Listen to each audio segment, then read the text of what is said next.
कई बार जब लोग जीवन में काम करना शुरू करते हैं तब उन्हें बहुत ज्यादा दर्द होता है, तकलीफ होती है, उन्हें बहुत ज्यादा मेहनत करना पड़ता है और ये बात उनसे बर्दाश्त नहीं हो पाती है। उनका शरीर जवाब दे देता है और वो उस काम को छोड़कर किसी और तरकीब से सफल होने का प्रयास करते रहते हैं। लेकिन याद रखिएगा, इस प्रकार से कोई भी व्यक्ति जीवन में सफल नहीं हो पाता है। याद रखिएगा कि सफलता का मार्ग मेहनत, दर्द और तकलीफ से होकर गुजरेगा और यह आपको सहना ही पड़ेगा, तो इसके लिए आप हमेशा तैयार रहिए। तो चलिए इस बात को एक कहानी के माध्यम से समझते हैं।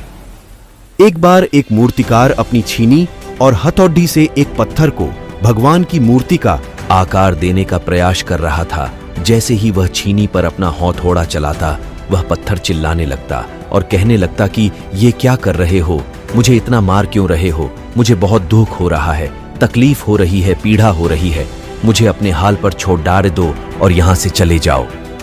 मूर्तिकार ने उस पत्थर से कहा, मुझे बहुत अच्छे से पता है कि तुम्हें बहुत ज्यादा दर्द हो रहा है, तकलीफ हो रही है और तुम बहुत ही ज्यादा पीड़ा में हो, लेकिन यदि आज तुमने इस दर्द को नहीं सहा, इस तकलीफ को नहीं सहा, तो जीवन भर तुम यही इसी प्रकार से पड़े रहोगे।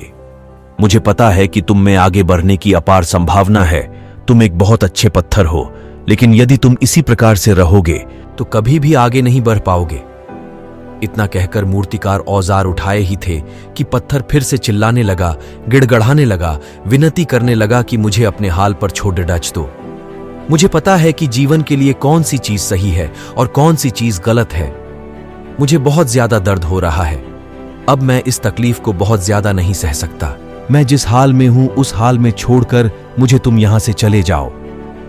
उस मूर्तिकार फिर से उस पत्थर को समझाने की कोशिश की, ज्यादा अधीर मत बनो और अपने सब्र को बनाए रखो, थोड़ी देर और इस दर्द को सहो। यदि इस दर्द को सह लिया तो मैं भगवान की मूर्ति के रूप में तुम्हारी स्थापना करवाऊंगा और फिर दूर दूर से लोग तुम्हारी पूजा करने आएंगे और पंडित और लोग तुम्हारी सेवा करेंगे।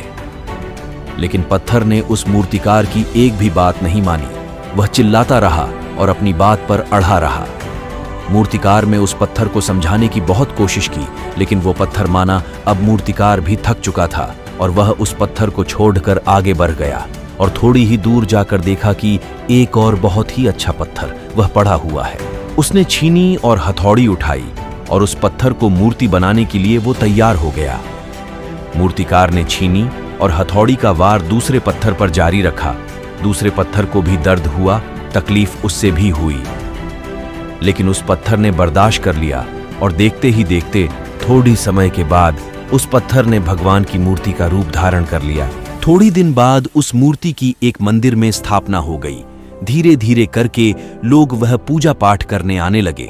लोगों की मन्नतें वहां से पूरी होने लगीं और वह मंदिर बहुत ही ज्यादा प्रसिद्ध हो गया। अब धीरे धीरे करके दूर दूर के गांव से लोग वहां पूजा पाठ करने आने लगे। फिर एक दिन और उससे पत्थर को उसी मंदिर में लाया गया और उसे एक कोने में रख दिया गया। अब लोग आते और उस पर नारियल फोड़ते।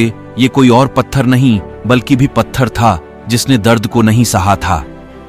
अब वो पत्थर मन ही मन बहुत ज्यादा पछताता रहा था, दुखी हो रहा था और अपने आप से कह रहा था कि काश मैंने उस दिन उस दर्द को, उस तकलीफ को सह लिया होता तो आज लोग मेरी भी पूजा करते।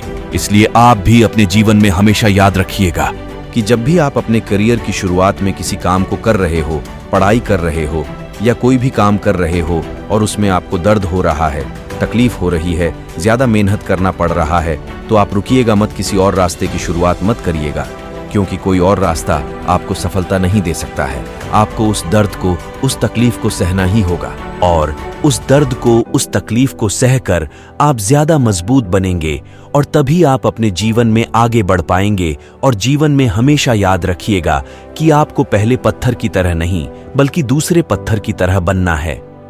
यदि ये कहानी आपको पसंद आई हो और इससे कोई सीख मिली हो तो अपने दोस्तों और अन्य लोगों के साथ शेयर जरूर